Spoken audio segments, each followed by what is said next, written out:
faut savoir qu'au cours de l'accouchement, il y a plusieurs complications qui peuvent survenir. Et parmi ces complications, il y a des complications qui représentent la hantise du pédiatre ou du prestataire parce que pouvant conduire au décès du nouveau-né. Et cette complication, c'est la détresse respiratoire du nouveau-né, à savoir l'asphyxie néonatale.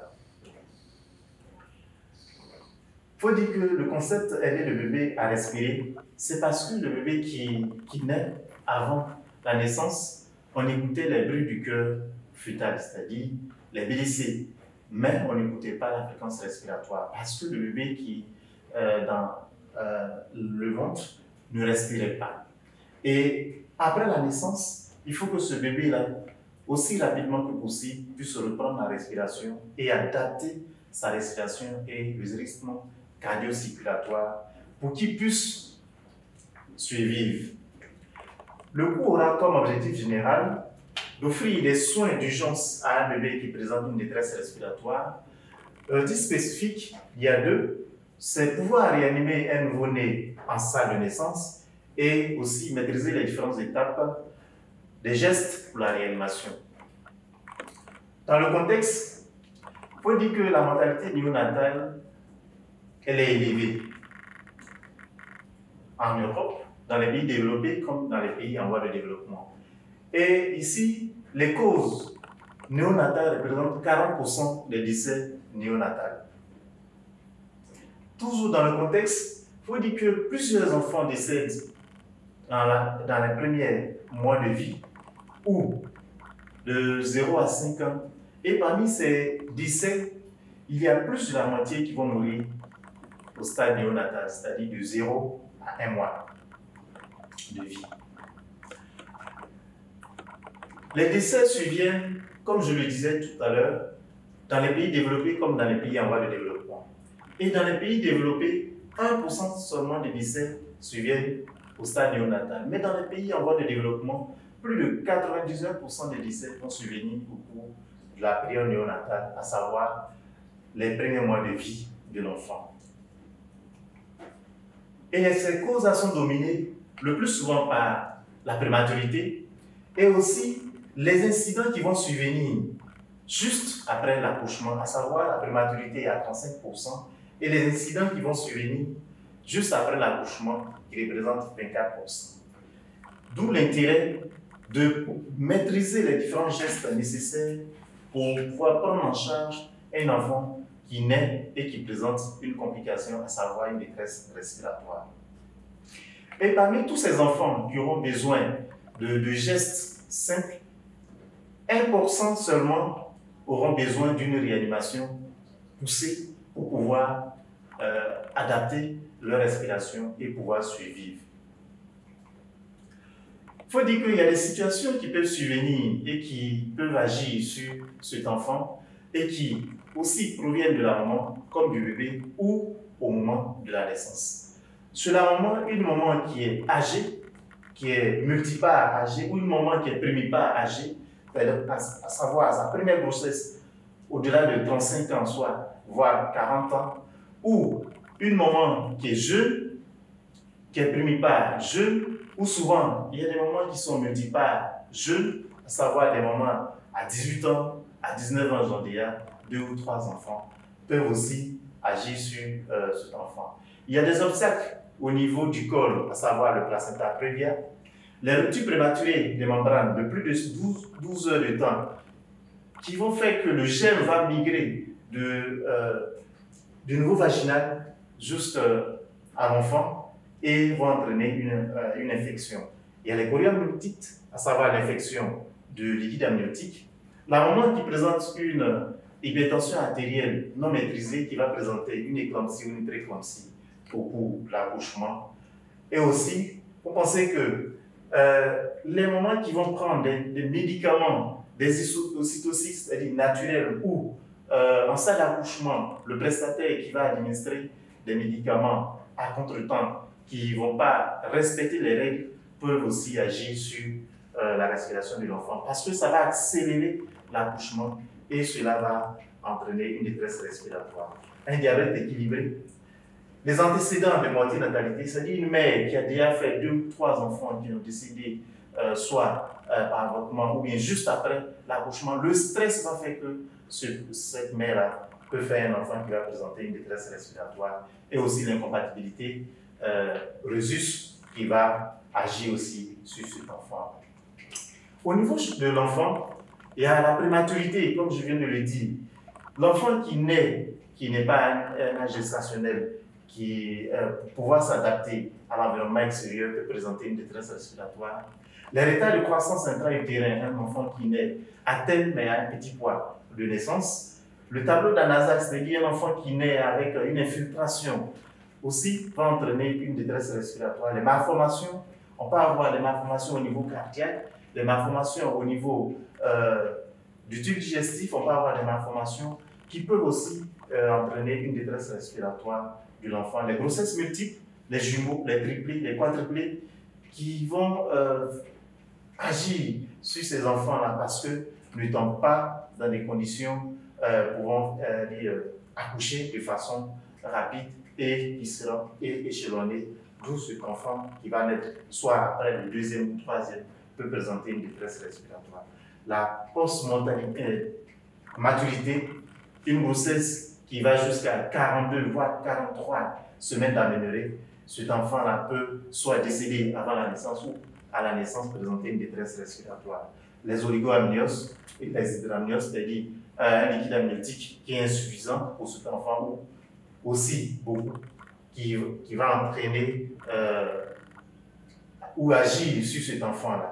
Les infections utérines, à savoir l'infection de liquide amniotique, les diminutions des mouvements fœtaux artériels, l'enfant qui naît avant de naître présente déjà les mouvements fœtaux peut diminuer, cela va entraîner une détresse respiratoire. Aussi, au niveau périnatal, le liquide amniotique, l'enfant peut inhaler le liquide amniotique qui va entraîner une détresse respiratoire. Il y a les anomalies du rythme cardio-fœtal qui vont entraîner une détresse respiratoire.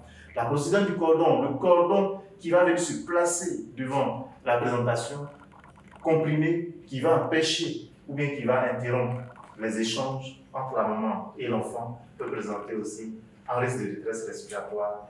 Un HRP, une hémorragie rétroplacentaire, l'enfant n'étant pas encore sorti, le placenta a commencé à se décoller, ça aussi, ça peut agir sur la respiration de l'enfant. Les présentations anormales, transversales, ou les présentations en siège, ou n'importe quelle présentation qui peuvent entraîner une détresse respiratoire. Les disproportions périnéales, les hémorragies périnatales, un enfant qui naît où la maman a commencé à saigner avant même de venir accoucher ou au moment de l'accouchement commence à saigner, ça peut entraîner une détresse respiratoire. Un travail prolongé ou un travail trop rapide après avoir administré des médicaments qui ne sont pas conseillés ou les grossesses non suivies. Une maman qui n'a même pas fait de CPN ou qui a fait une seule CPN, on n'a pas toutes les conditions nécessaires pour évaluer cet enfant-là. Et c'est un enfant qui peut sortir avec une détresse respiratoire. Et les HU excessives, dans le cas des hystamios où l'enfant étant soit un gros bébé ou bien un liquide amniotique excessif. Et au cours de ces phénomènes ou de ces conditions, il faut pouvoir prendre en charge cet enfant qui va sortir, qui peut présenter une détresse respiratoire ou bien qui peut naître sans présenter de détresse respiratoire. Il faut savoir que l'enfant qui naît à 99% des cas, plus souvent même de cas, l'enfant présente un rythme cardiaque qui est normal. Le plus souvent, avant la naissance, on peut avoir une diminution du rythme cardiaque, mais il faut pouvoir aider cet enfant à adapter sa ventilation. Parce que l'enfant qui naît, qui ne présente pas de détresse respiratoire, qui ne présente pas de complications, va avoir une ventilation normale. Et il faut pouvoir prévenir les pertes hydriques, raison pour laquelle, avant l'accouchement, il faut pouvoir préparer la salle, essayer de diminuer ou bien voire éliminer les courants d'air et permettre à cet enfant-là d'adapter les deux systèmes cardio et ventilatoires pour que cet enfant puisse vivre.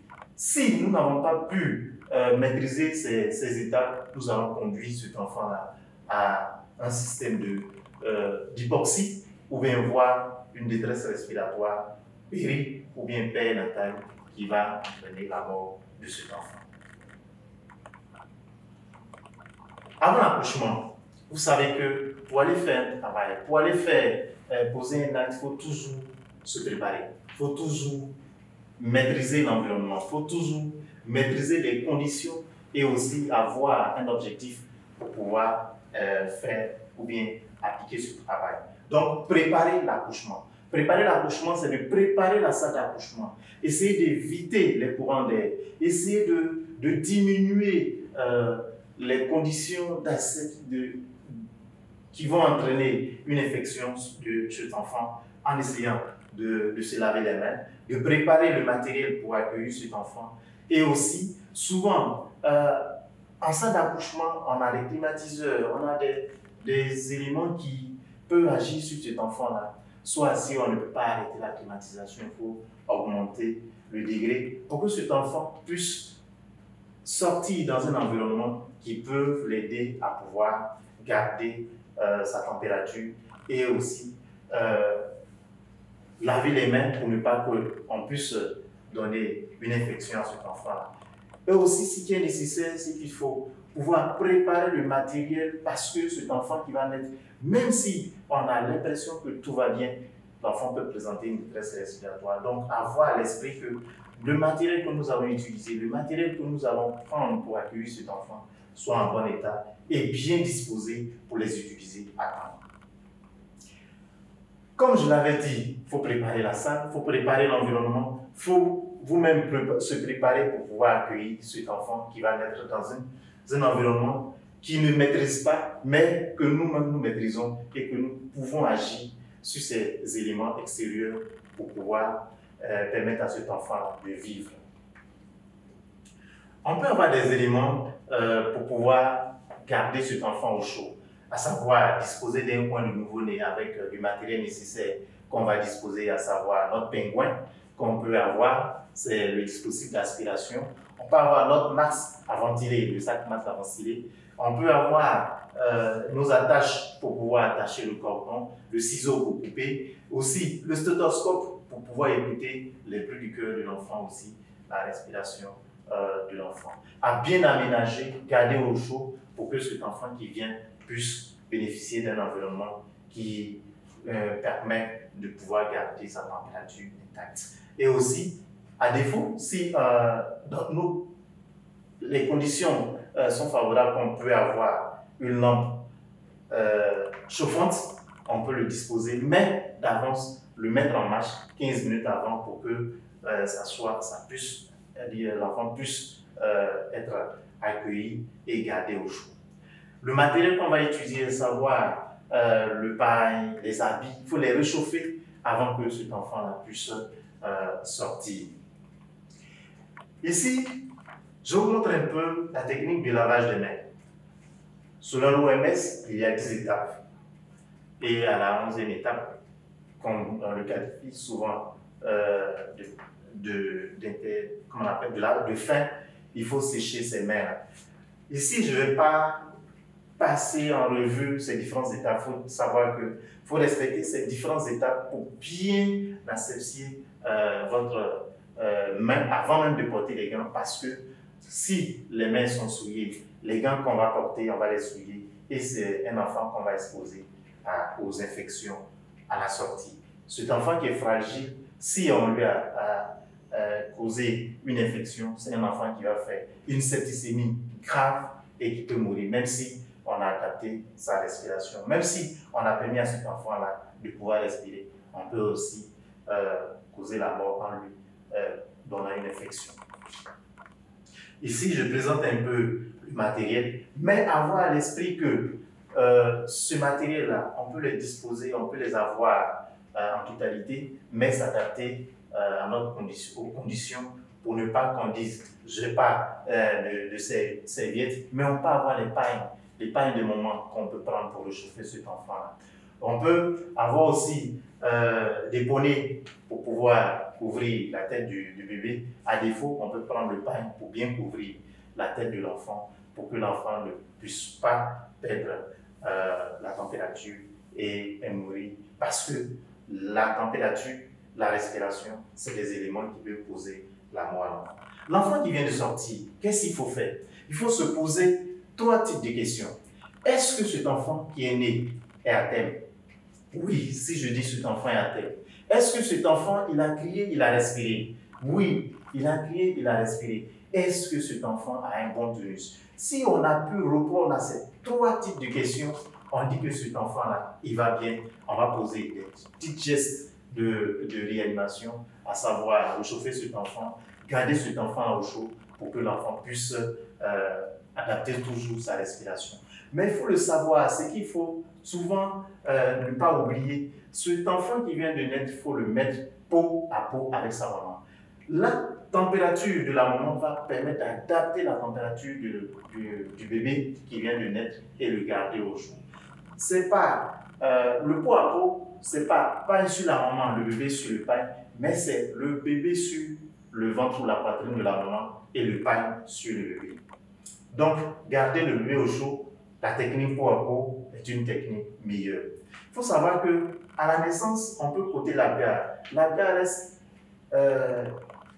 quelque chose qui a l'intérêt médico-légal parce que ça protège la maman, ça protège le prestataire, mais ce n'est pas la garde qui va nous permettre de placer cet enfant si l'enfant va bien ou l'enfant ne va pas bien, mais ça garde toujours sa part de rotation pour pouvoir protéger la maman.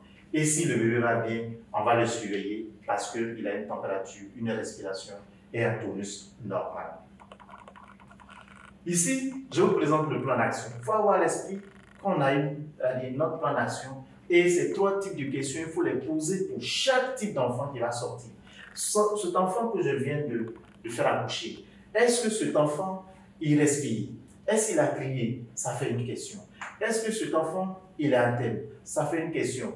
Est-ce que cet enfant, il a un bon tonus? Si cet enfant respecte ces 3 types de questions, on va placer cet enfant-là, bébé normal. Le bébé va rester sur le ventre ou la poitrine de la maman, bien couvert avec un linge qui n'est pas mouillé pour garder le bébé au chaud, ce qui va permettre d'adapter d'une part la température de l'enfant, d'autre part la respiration et le rythme cardiaque de l'enfant, parce que la maman, en respirant, et aussi le rythme cardiaque de la maman va permettre d'adapter pour la maman.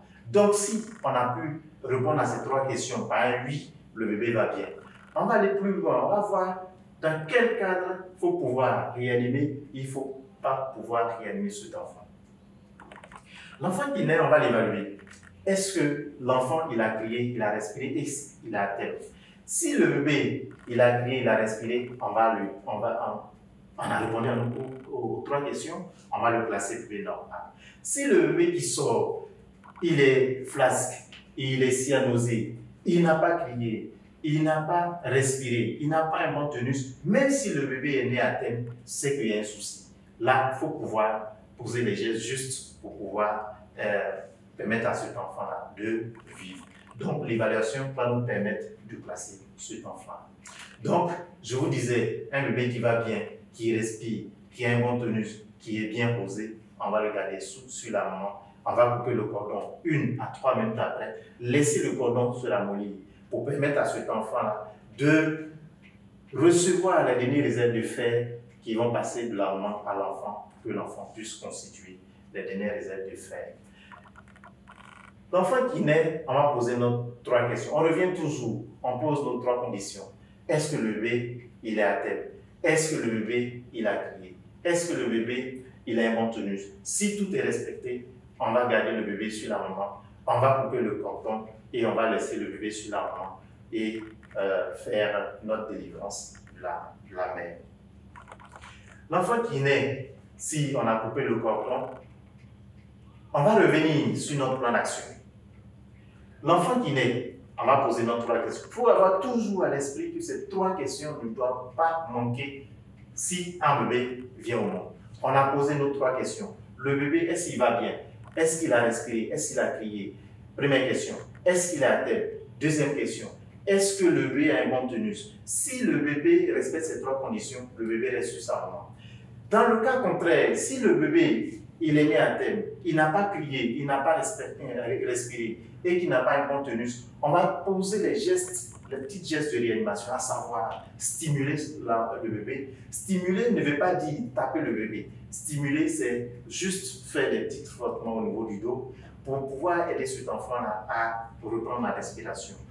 Faire des petits tapotements au niveau de la plante des pieds, pas taper la plante des pieds, mais des petits tapotements au niveau de la plante des pieds, pour permettre à cet enfant-là de pouvoir reprendre. Si on a réchauffé cet enfant, on a stimulé, on a fait des petits tapotements, on a gardé au chaud, que le bébé reprend la respiration, on va dire que ce bébé va bien, que le bébé est classé bébé normal, qui reste sur sa maman et qui va bénéficier des soins routiniers.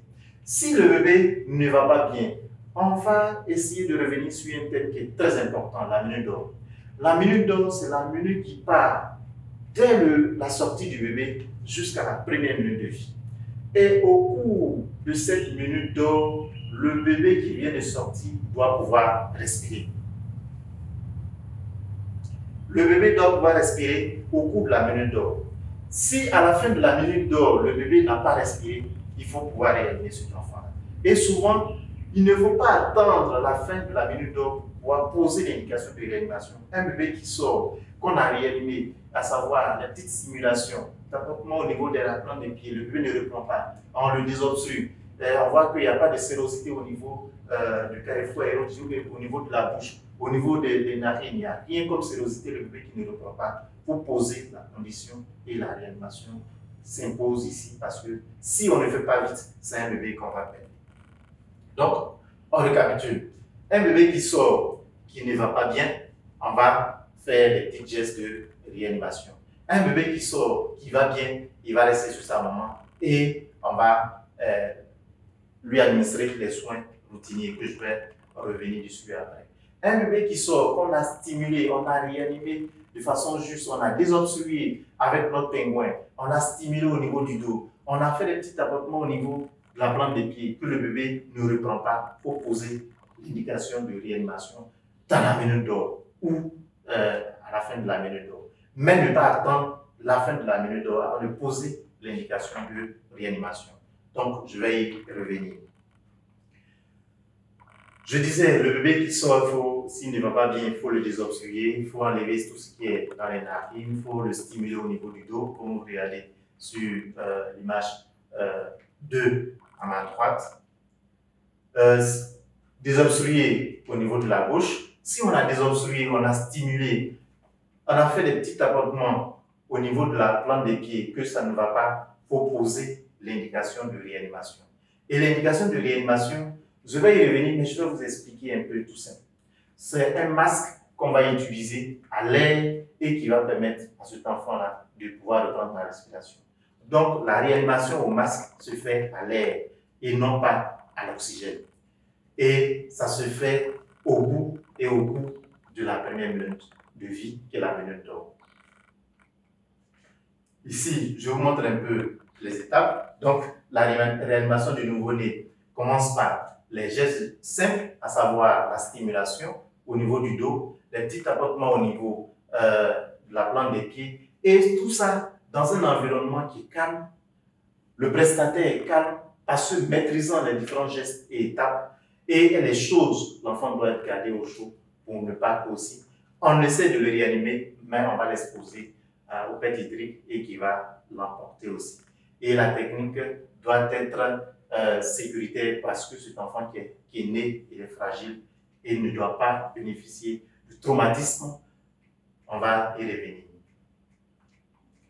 Donc, je vous disais que cet enfant qui naît, on va pouvoir poser des gestes qui sont calmes, qui sont simples et qui vont aider ce bébé-là à pouvoir s'adapter à l'environnement inconnu d'où il est arrivé.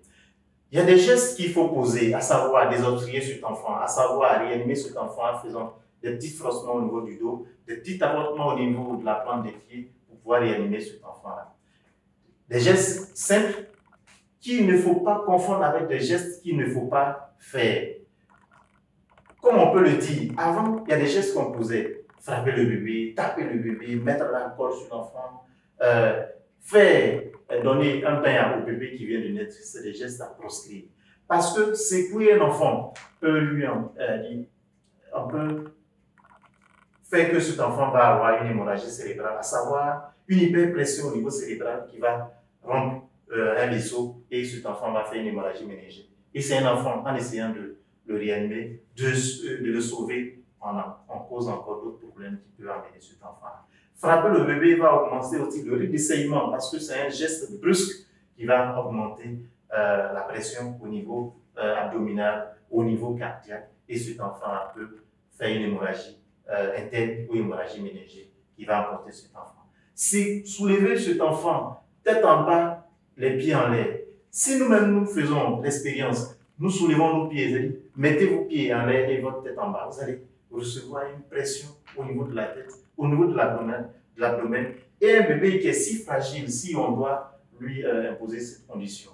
Regardez ce qu'on peut poser sur cet enfant, à savoir aussi une hémorragie interne ou cérébrale. Mettre de l'alcool sur l'enfant, on va lui causer un stress tellement que l'enfant peut présenter une hypoglycémie ou aussi des irritations, à savoir des hématoses cutanées parce que c'est un enfant qui vient de naître qui est fragile.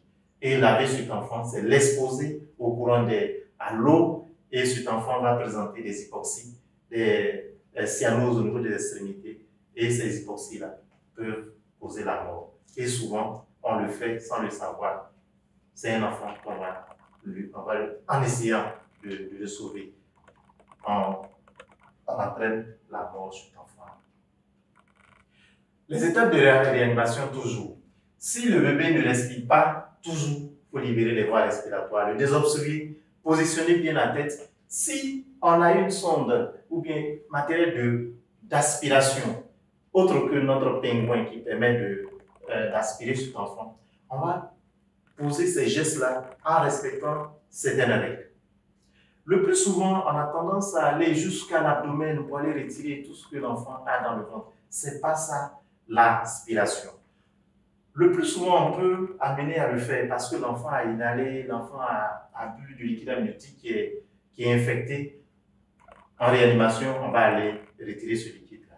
Mais un enfant qui sort, qui ne respire pas, qui n'a pas inhalé ou n'a pas bu du liquide amniotique et fétide, il faut pouvoir poser des gestes justes. À savoir, l'aspiration à la sonde ne doit pas dépasser les 5 cm à la bouche et 3 cm si on passe par les narines. Et elle est douce et on ne fait que faire les gestes justes, à savoir mettre la sonde clampée et c'est en ressortant qu'on va enlever le clamp pour que ça puisse aspirer. Si on n'a pas respecté ces règles, on va causer des lésions au niveau du carrefour aérodigestif et c'est un enfant qui va naître et qui ne va pas téter parce qu'il aura des plaies au niveau de la bouche et au niveau du carrefour aérodigestif. On revient toujours sur notre plan d'action. L'enfant qui naît, il va bien. Il est chez sa maman. On va lui administrer les soins routiniers. L'enfant qui naît, il ne va pas bien savoir, il ne respire pas, il n'a pas crié, il n'a pas un bon tonus. On va le stimuler, on va le désobstruer s'il y a des sérosités au niveau de la bouche et des narines et faire des petits tapotements au niveau de la plante des pieds. Pas taper, mais des petits tapotements au niveau de la plante des pieds pour pouvoir aider cet enfant à reprendre la respiration. Si ces gestes, les petits gestes de réanimation ne marchent pas, il faut passer à la réanimation au cours de la minute de l'ordre. Comme je disais, la technique de réanimation respecte certaines règles. Et ici, l'enfant est couché, les pieds à l'opposé de l'opérateur et la tête vers l'opérateur. L'opérateur prend la main gauche. Vous suivez avec moi. Dans la main gauche, on va plier les 2 derniers doigts. On plie les 2 derniers doigts et ça va nous rester le major, l'index et le pouce. Le masque va être placé sur la pointe du menton, prenant la bouche et le nez de l'enfant. Le major va aussi être au niveau de la base du menton du bébé. L'index et le pouce restants vont être des doigts qui vont nous aider à appliquer le masque sur la bouche du bébé et permettre une bonne adhérence, ce qui va nous permettre de pouvoir réanimer cet enfant en bon début forme, avec la tête en léger déclic, en une légère extension pour pouvoir libérer les voies respiratoires, à savoir une position neutre qui va permettre une bonne respiration. La position, comme je l'expliquais, le nouveau-né est placé en étude dorsale, le cou en extension modérée, la tête en léger déclic pour assurer une position neutre. Ici, si je vous posais la question, c'est laquelle des images qui est juste? C'est la première image en partant de la gauche qui est juste, la tête en léger déclic, la position elle est neutre et les voies sont bien libérées pour qu'on puisse faire une bonne réanimation. Les étapes de la réanimation, il faut dire que la première ventilation exige une plus grande pression pour que les voies respiratoires puissent être dégagées et les ventilations qui vont suivre vont être douces pour que l'enfant puisse adapter. Et cette ventilation, on va la faire jusqu'à 40 insufflations, au moins insufflations par minute. Parce que le bébé qui naît, l'enfant a une respiration de 40 à 60 cycles par minute. Donc, on va aller jusqu'à 40 insufflations par minute. Et bien faire adhérer le masque, la réanimation se fait à l'air, comme je l'avais dit, pas à l'oxygène et dans les conditions d'asepsie. Parce qu'il ne faut pas, parce qu'on veut sauver cet enfant qu'on va encore exposer cet enfant aux infections. Ici, l'adhérence du masque au niveau du nez et de la bouche du bébé. Il y a 3 images. L'image qui est juste, c'est la première image au-dessus. Parce qu'elle ne prend pas les yeux, elle prend seulement le masque va s'adhérer à la bouche et au nez de l'enfant en passant par le menton. La deuxième image, elle est trop grande, ça prend les yeux. La troisième image, vers la droite, le masque est petit et ils ne pourront pas faire une bonne réanimation. Ici, c'est une image de réanimation du nouveau-né. Et comme je le disais, vous voyez que l'opérateur a plié bien ses 2 derniers doigts.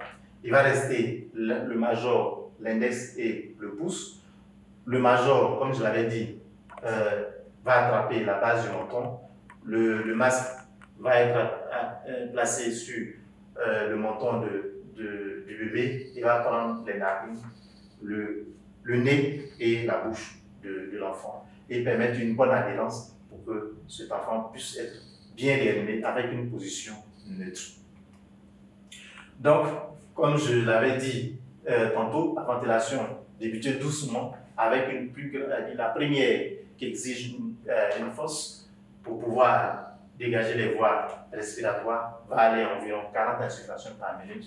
Et ces insufflations, simplement décomptées, on peut le faire de façon rythmée. On va faire insufflation 2, 3, insufflation 2, 3, pour qu'on puisse nous-mêmes s'adapter à cette technique et pouvoir réanimer en n'étant pas stressé et en regardant la poitrine de l'enfant se soulever et non pas le ventre de l'enfant qui va se soulever. Donc, vous retenez que ce n'est pas le ventre de l'enfant qui va se soulever quand on fait la réanimation, mais c'est la poitrine de l'enfant qui va se relever. Et réévaluer la respiration 1 minute, chaque minute après la respiration. Et cet enfant qui naît, quand on a évalué la respiration 1 minute après, on a posé l'indication de réanimation. À chaque fois qu'on va faire la réanimation, on va évaluer si on est efficace et si notre position elle est bonne. Est-ce que l'enfant est toujours bien placé? Est-ce que moi-même j'ai adopté une bonne position pour pouvoir réanimer cet enfant? Parce qu'on doit réanimer jusqu'à ce que cet enfant puisse reprendre sa respiration tant que son rythme cardiaque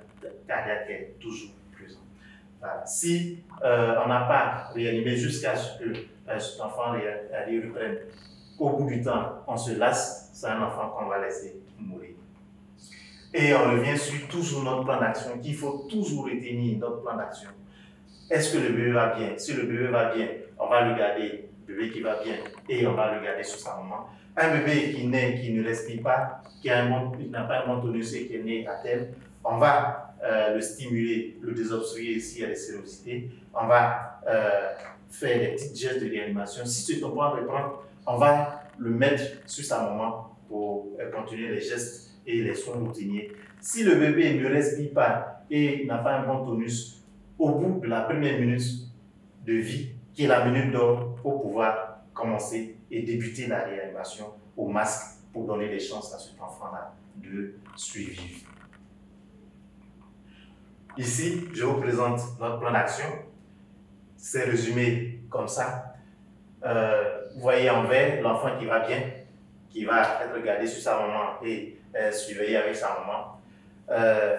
Entre le jaune et le vert, le bébé qui est né, qui ne va pas bien, qu'on va appliquer des gestes simples de réanimation. Et si l'enfant reprend, c'est un enfant qui va partir vers sa maman.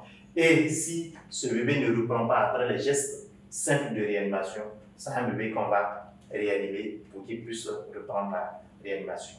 Mais si on réanime cet enfant, que l'enfant reprend la respiration, mais une respiration qui n'est pas bonne, c'est un enfant qu'on va évacuer pour avoir des soins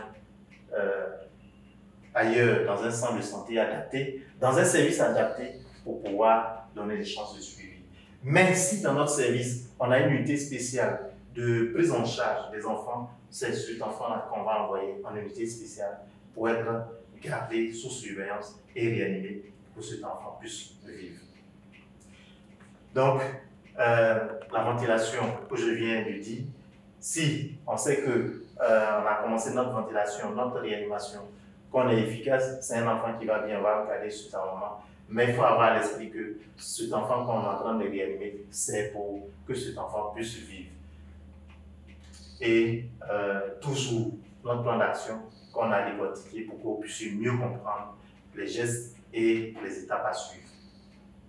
Ici encore, si j'avais dit un enfant qu'on a réanimé qui ne va pas bien, il faut le référer. Mais retenir que cet enfant qu'on a réanimé, qui reprend la respiration, ne doit pas être référé seul. C'est un enfant qui va être référé avec sa maman, toujours avec la technique peau à peau, pour avoir des soins avancés dans un service adapté ou bien dans notre unité spéciale pour qu'il puisse suivre.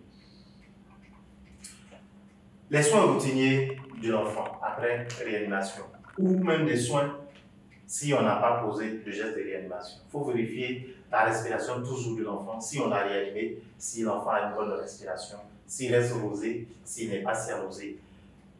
Puis, il faut passer aux soins essentiels, à savoir nettoyer le cordon avec la chlorhexidine.